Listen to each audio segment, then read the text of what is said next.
2024 లేదా 25లో డిగ్రీ లేదా బీటెక్ చదివారా? సాఫ్ట్‌వేర్ జాబ్ కోసం ఎదురు చూస్తున్నారా? అయితే కోడ్ జ్ఞాన్ 100 డేస్ కోర్సులో చేరండి. జాబ్ సాధించండి.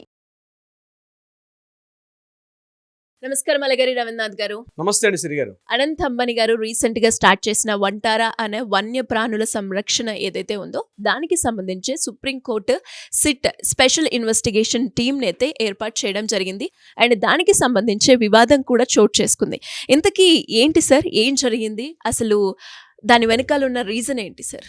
ఇటీవల సుప్రీంకోర్టు ఈ వంటారా అన్నటువంటి ఈ వన్యప్రాణుల రిహాబిలిటేషన్ సెంటర్, అంటే వైల్డ్ యానిమల్స్ యొక్క రిహాబిలిటేషన్ సెంటర్, దీని మీద కొన్ని వివాదాలు ఇటీవల కాలంలో బాగా చుట్టుముట్టాయి. మొన్న రీసెంట్గా మార్చి 25న మోడీ గారి చేతుల మీదుగా గుజరాత్లోని జామ్నగర్ దగ్గర మోతీకాడ్చి అనేటువంటి ఆ ప్రాంతంలో సుమారుగా 3500 ఎకరాల సువిశాల విస్తీర్ణటువంటి ఆ ఏరియాలో ఈ యొక్క వన్యప్రాణులకు సంబంధించి రిహాబిలిటేషన్ సెంటర్ని ఓపెన్ చేశారు.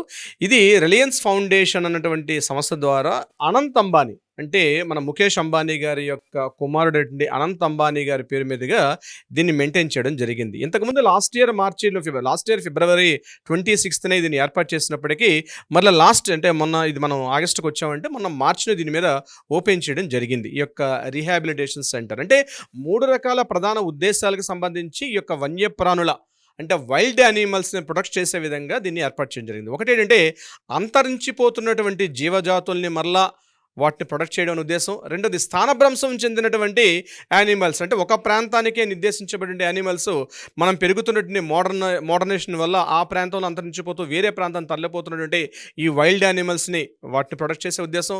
ఇక మూడోది ఏంటంటే గాయపడినటువంటి యానిమల్స్, గాయపడిన అంటే యానిమల్స్ రకరకాలుగా వేటగాళ్ళు వాళ్ళు కావచ్చు, ఇతరత్ర మనం ఈ మధ్య బాగా డెవలప్మెంట్ అయిపోతుంటే వాటిని సంరక్షించి, అంటే నాట్ ఓన్లీ ఒక ఇండియాలో కాకుండా ప్రపంచవ్యాప్తంగా ఎక్కడెక్కడైతే ఈ వైల్డ్ యానిమల్స్ ఉన్నాయో వాటన్నిటిని కూడా వాటిని కాస్త మెడికల్ సెంటర్, అంటే వాటిని మరలా గాయపడిన వాటికి ట్రీట్మెంట్ ఇవ్వడం అన్ని చేస్తూ ఆ యొక్క ప్రొడక్షన్ చేసే ఉద్దేశంతో దీన్ని ఏర్పాటు చేయడం జరిగింది. దీని పేరు వంటారా అన్నటువంటి ఒక రీహాబిలిటేషన్ సెంటర్ అన్నమాట ఇది.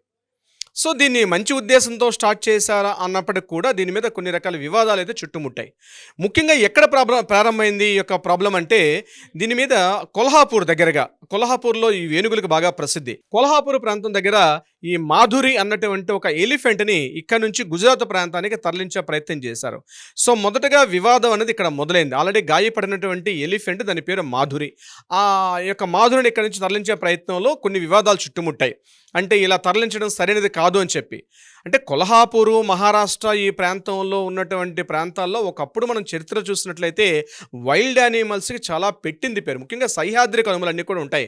అంటే పూణే, ముంబై ఈ ప్రాంతంలో ఉన్నటువంటి వెస్టర్న్ ఘాట్స్ దగ్గరగా ఉన్నటువంటి ఈ సహ్యాద్రి కనుమల్లో రకరకాల ఉన్నటువంటి వైల్డ్ యానిమల్స్ ఉంటాయి. మోడర్నేషన్ పేరు మీదుగా సొరంగాలు తవ్వడం, కొండలను తవ్వడం, వీటి ద్వారా కొన్ని జీవజాతులు అంతరించిపోతున్నాయి. దీనివల్ల మనుషుల యొక్క జీవన ప్రమాణం కూడా, అంటే ఏదైతే చక్రం ఉందో, ఏదైతే ఒక సైకిల్ ఉంటుందో ఆ సైకిల్ దెబ్బతింటుంది. కాబట్టి దీన్ని ప్రొటెక్షన్ ఉద్దేశంతో మనం 1972లోనే వన్యప్రాణుల సంరక్షణ చట్టం అని చెప్పి ఒక చట్టాన్ని కూడా ఏర్పాటు చేసుకున్నాం. చాలామందికి తెలిసి ఉంటుంది.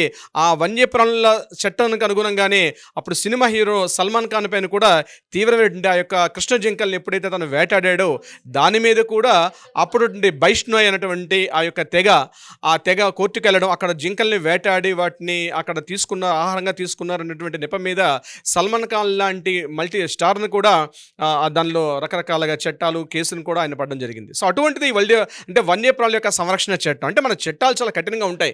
అంతెందుకు, మీరు యాక్చువల్గా సినిమాలు చూడండి, సినిమాల్లో చూసేటప్పుడు కూడా ప్రతి సినిమాకు ముందు కూడా వేస్తారు, జంతు ప్రేమికులు ఎవరో దాన్ని ప్రొటెక్ట్ చేయట్లేదు, అంటే ప్రొటెక్ట్ చేసే విధంగా ఉన్నాయి ఇందులో ఎక్కడ జంతువులు. ఇంతకుముందు పాత సినిమాలు చూసినట్టయితే ఒరిజినల్ స్నేక్స్ని వీటిని కూడా ఉపయోగించేవారు.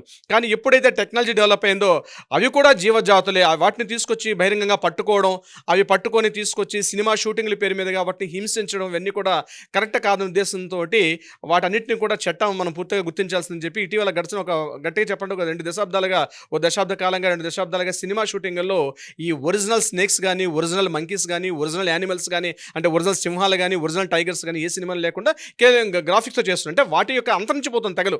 ఇప్పుడు సింహాలు ఒకప్పుడు అద్భుతంగా ఉండే మన భారతదేశంలో, మన చరిత్ర పుటల్లోకి వెళ్తే ఈ సింహాలు అంతా వేలు మీద లెక్క పెట్టి ఎన్ని సింహాలు ఉన్నాయని. ఇక కొన్ని ఇప్పుడు బెంగాల్ టైగర్స్ అని ఇట్లాంటి కొన్ని టైగర్స్ జీవజాతులు కూడా, అవి కూడా అంతరించిపోతున్న జీవజాతుల కిందకి వచ్చేసాయి. అయితే ఇది ప్రభుత్వం యొక్క బాధ్యత. వన్యప్రాణుల యొక్క సంరక్షణ అనేది ఏ ఒక్క ప్రైవేటు వ్యక్తికో ఇవ్వకుండా ఇది ప్రభుత్వం తన పూర్తి అజమాయిషిలో పెట్టుకుని దానికంటూ ఒక వ్యవస్థని ఏర్పాటు చేసుకుంటూ ఇండియన్ ఫారెస్ట్ డిపార్ట్మెంట్లో ఐఎఫ్ఎస్ చేసే వాళ్ళ అధికారులకు వాళ్ళ యొక్క పూర్తి ఆధ్వర్యంలో ఈ యొక్క వన్యప్రాణులను సంరక్షిస్తూ ఉండడం అనేది ఒక ప్రభుత్వం యొక్క బాధ్యత. కానీ ఈ వంటారా అన్న పేరుతోటి రిలయన్స్ అంబానీ అంటే రిలయన్స్ సంస్థ సంబంధించిన రిలయన్స్ ఫౌండేషన్ వాళ్ళు అనంత్ అంబానీ యొక్క ఆధ్వర్యంలో దీని యొక్క రిహాబిలిటేషన్ సెంటర్ ఏర్పాటు చేసి సుమారుగా 2000 జీవజాతులకు పైబడి జాతులు 150,000కు పైబడి ఉన్నటువంటి యానిమల్స్ రకరకాల జీవరాజు అంటే నాట్ ఓన్లీ ఒక ఏనుగులు సింహాలు పుల్లే ఒక్కటి కాకుండా రకరకాల జీవజాతులు సరీసృపాలు ఇట్లాంటివన్నీ కూడా ఆ జీవజాతులను రక్షించే విధంగా ఉన్నాయి. అయితే ఇక్కడ గాయం పేరు మీదుగా వాటికి చేస్తున్నవన్నీ కూడా కరెక్ట్ అయినది కాదు. ఇవన్నీ కూడా వాటిని హింసిస్తున్నారు. కొద్ది రోజులకి ఇది ఇలా ప్రైవేటేషన్ చేయడం వల్ల కొద్ది రోజులుగా ఈ జీవజాతులను కూడా వాళ్ళు సొంతంగా వాళ్ళు మీకు బహుశా గుర్తుంటూనే ఉంటుంది. ఒకప్పుడు సర్కస్ల్లో ఎలిఫెంట్స్ని యానిమల్స్ని ఒక పాత బహుశా ఇప్పటి తరానికి తెలియకపోవచ్చు కానీ 80s 90s ఉన్న వాళ్ళకి బాగా తెలుసు. పూర్వకాలం సర్కస్లు అంటూ ప్రతి ఊరికి వెళ్తూ సర్కస్లు చేస్తారు. అప్పుడు యానిమల్స్ ఉండేవి.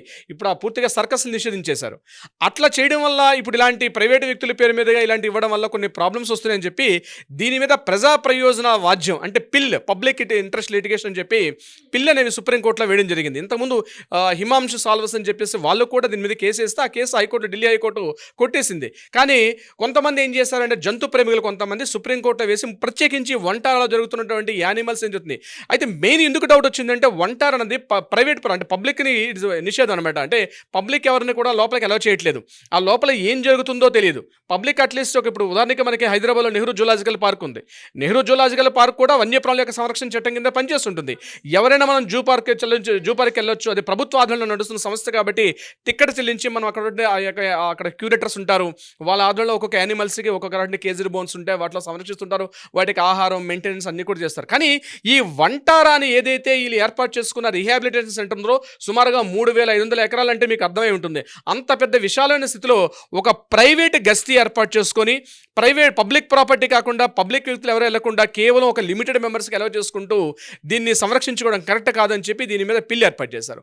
దీని మీద సుప్రీంకోర్టు చాలా తీవ్రంగా తీసుకొని ఒక స్పెషల్ ఇన్వెస్టిగేషన్ టీంని ఏర్పాటు చేశారు. స్పెషల్ ఇన్వెస్టిగేషన్ టీం అంటే 4 సభ్యులు కలిగినటువంటి ఒక స్పెషల్ ఇన్వెస్టిగేషన్ టీం ఏర్పాటు చేశారు.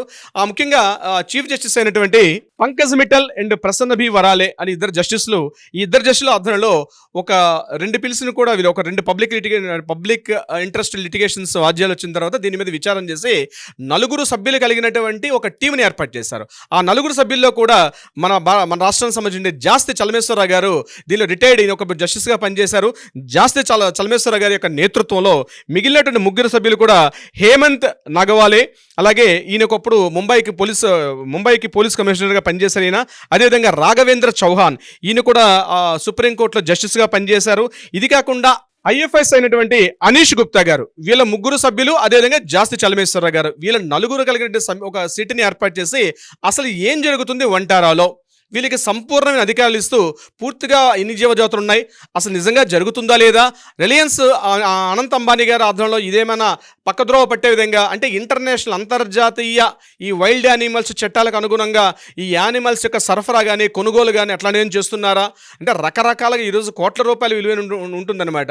సో అది అంతేకాకుండా వన్యప్రాణుల సంరక్షణ చట్టం 1972 ప్రకారం ఇది అమల్లో అవుతుందా లేదా పూర్తిగా పరిశీలించి కమింగ్ సెప్టెంబర్ 12లోగా ఒక నివేదిక ఇవ్వమని చెప్తూ సెప్టెంబర్ 15వ తేదీ నాడు దీని మీద విచారణకి డేట్ ఇస్తూ కూడా సుప్రీంకోర్టు జస్టిస్గా ఇద్దరు ద్విసభ్య కమిటీ ఇద్దరు కూడా దీని మీద తీర్పు ఇవ్వడం జరిగింది. అంటే దీని మీద విచారణ కొనసాగించారు. సో ఏం జరుగుతుంది మనకి సెప్టెంబర్ 15 నాడు ఆ రోజు విచారణకు వచ్చిన తర్వాత ఫైనల్ జడ్జిమెంట్ అనేది మనకి తెలిసే అవకాశం ఉంటుంది. సిరి గారు ట్రూ సార్, మీరు అన్నట్టుగానే ఇంకా దీంట్లో ఎలాంటి మార్పులు రాబోతున్నాయి అన్నది కూడా మనము తెలుసుకోవాలి అంటే ఖచ్చితంగా ఆ రోజు వరకు మనం వెయిట్ చేయాల్సిందే.